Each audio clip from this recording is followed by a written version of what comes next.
So I was curious if that beautiful nylon guitar I heard, was that you playing?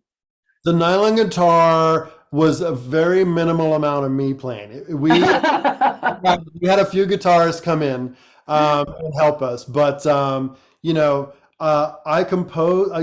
Yes, I'm a guitar player, and I certainly can play. And I But know you have a whole lot of guitars. I have a lot of That's been guitars, established. so that is true. This is a fact.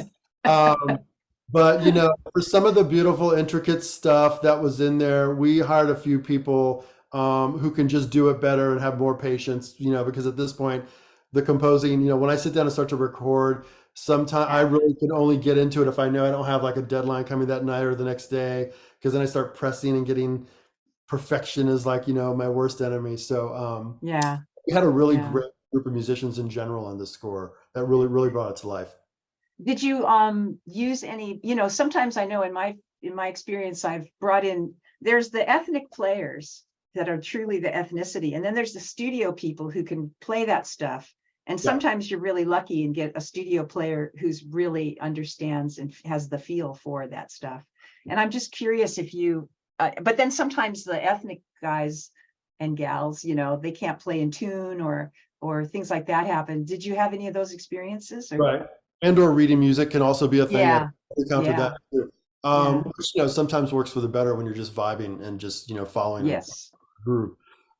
For this project, the production of the music was pretty interesting, and actually I think made the music even better than had it been if I just, did everything at my place.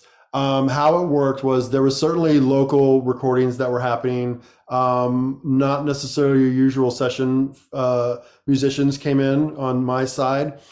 We had the benefit of working with Pascual in Mexico, so Oh, he also great. had friends of his and his musicians that he knew locally that we could certainly bring in. Everything was written to demo form at first, so we were mocking Yeah. everything, just the MIDI stuff. And once we got ideas approved or direction approved, then we would do batches of recording. And thirdly, what I didn't mention was, so I used to have an assistant who was based here in LA, but he actually was from Brazil, and Oh, Sao Paulo, Brazil. And he moved back. He stopped being my assistant just before this project came on, and kind of graduated to doing arranging for me some additional music. But he ended up moving back to Sao Paulo around this time. But once he got there and got on his feet, I then utilized Alex. His name is Alex Heinrich. Also an amazing guitar player himself, pianist. And he's got a group of musicians down there that we also actually tapped into for many of the recordings that really, really just were really beautiful and came out really way better than I expected and was anticipating. So it was a lot of fun. It was awesome.